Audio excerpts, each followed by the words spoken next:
Bonjour à tous, je me présente, Florent Suin, et je travaille comme conseiller pour la division gestion et qualité du CSTS.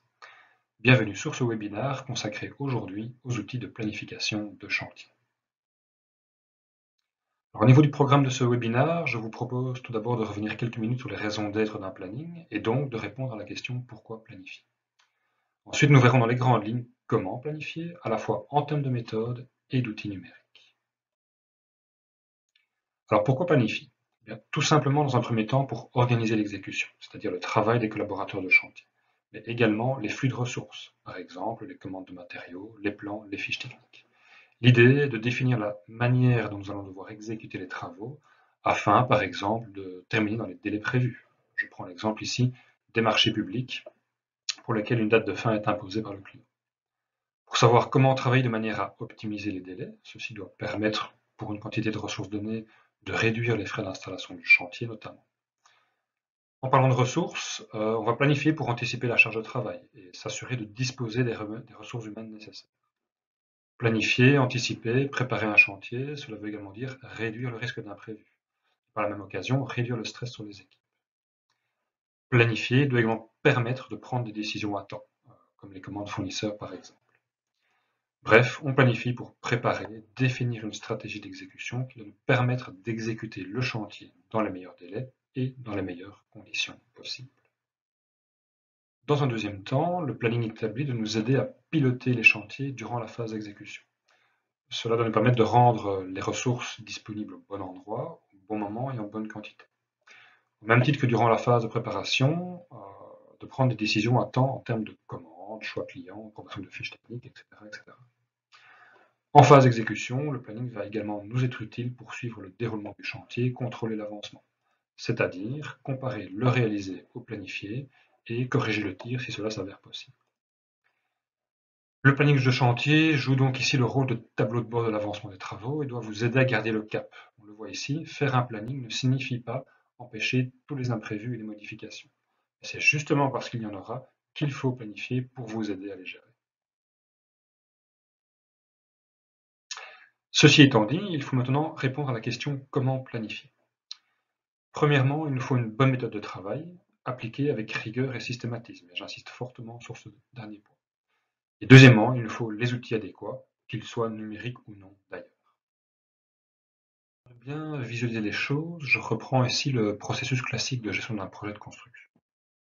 Cette méthode de travail, que nous allons appeler ici processus de planification, vient bien entendu en support de la phase de réalisation qui reprend les processus préparation, achat et exécution. Cependant, ce processus de planification peut également être une source d'information pour la phase commerciale, par exemple pour donner une indication de date de démarrage pour une commande éventuelle. Alors, en quoi consiste exactement ce processus de planification? Alors, avant de commencer, l'idée va être ici de vous donner un cadre de travail. Chaque entreprise va devoir évidemment se l'approprier en fonction de sa taille, de ses activités, et sans forcément passer par toutes ces étapes. Un chauffagiste ne va pas planifier ses activités et gérer son planning comme une entreprise générale, bien évidemment. Alors, sur la base du dossier de projet, cahier des charges, plan, maîtrise, devis, la première étape est de réaliser le planning général, autrement dit le phasage des travaux.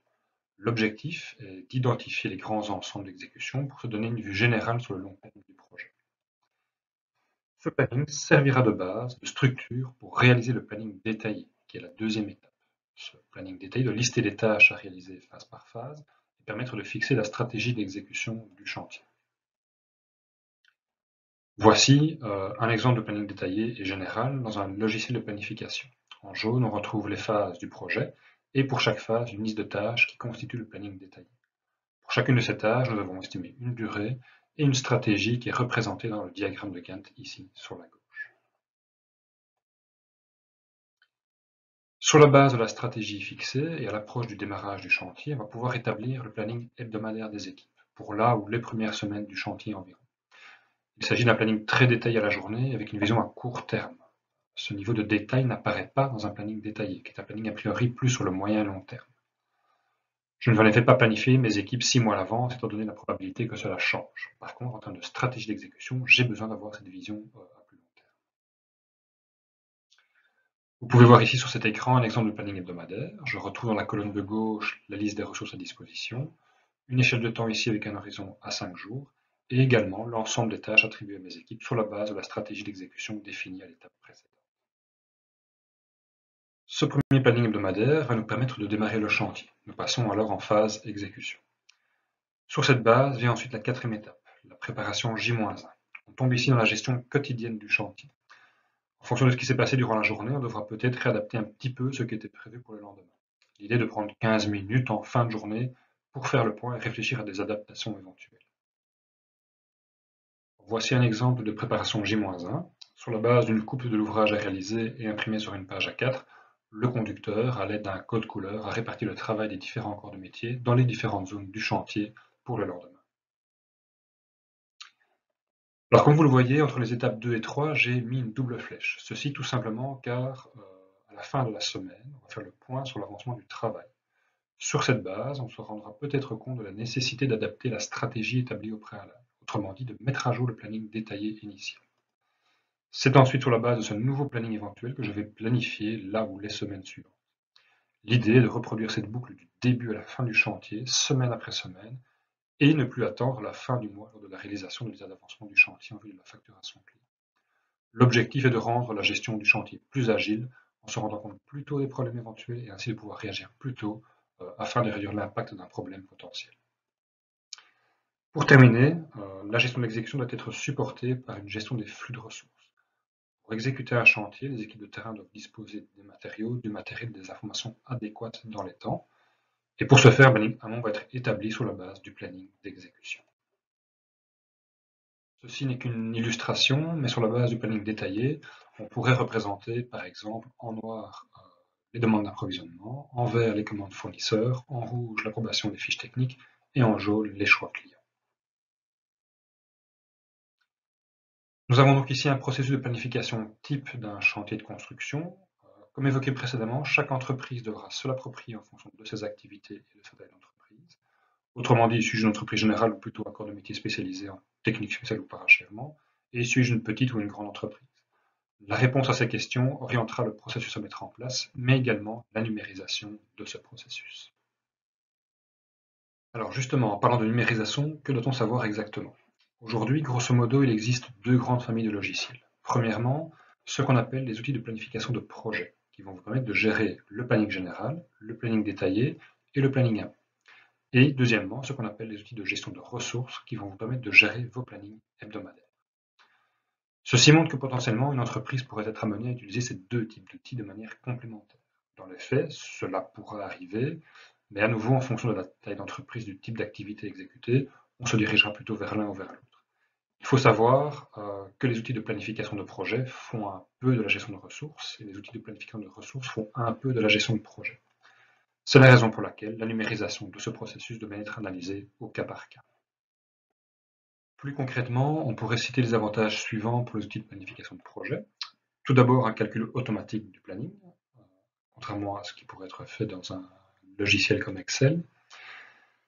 Une gestion de l'information facilitée, notamment avec l'utilisation de codes et de filtres pour ressortir à l'écran uniquement les tâches d'une phase bien spécifique ou pour un sous-traitant sur une période de temps donnée, par exemple. Une communication facilitée par la mise en place de pré-paramétrage en termes d'affichage au niveau de l'impression, par exemple vers le client, vers les sous-traitants ou toute partie intéressée. La mise en place d'un planning amont semi-automatique, voire automatique dans certains cas. Une facilité au niveau de la gestion de l'avancement en termes de mise à jour et de comparaison à l'état initial, ou encore la standardisation de l'outil pour faciliter son utilisation d'un projet à l'autre. Concernant les outils de planification de ressources, on pourrait citer les avantages suivants. Tout d'abord, une facilité de mise à jour. Contrairement à Excel, où vous devriez faire des copier-coller, des couper-coller, ici un système de drag and drop vous permet de mettre plus efficacement, plus facilement à jour vos plannings. En termes de gestion de l'information, via l'utilisation de codes et de filtres, l'idée de retrouver, de manipuler plus facilement l'information se trouvant dans vos projets. En termes de communication avec le terrain également, ce type d'outil propose de mettre à disposition des équipes de chantier une application mobile sur laquelle ils pourront recevoir le planning de la semaine. En termes de gestion des périodes non travaillées, ceci doit permettre de réduire le risque d'erreur au niveau de l'encodage du planning. Au niveau du relevé des prestations de chantier, ce type d'outil, via une intégration avec d'autres logiciels ou directement intégré, doit permettre le relevé de prestations, c'est-à-dire remonter les tâches exécutées, les heures passées et les quantités de matériaux utilisés. Tout ça en vue du paiement des salaires des ouvriers et en vue de l'état d'avancement pour la facturation vers le client. En termes de visualisation, ceci apporte également toute une facilité. Contrairement à un planning de ce type qui aurait pu être réalisé sur un tableau mural, le numérique doit pouvoir permettre de visualiser le planning par ressource, évidemment, mais aussi par projet, par client, etc., etc. Et donc faciliter la lisibilité du planning établi. C'est là-dessus que je vais clôturer. Si vous cherchez plus d'informations, d'avis, de conseils sur cette thématique, n'hésitez pas à me contacter ou à contacter la division gestion et qualité du CSTC. Vos coordonnées se trouvent sur ce slide. D'ici là, merci pour votre attention et à très bientôt.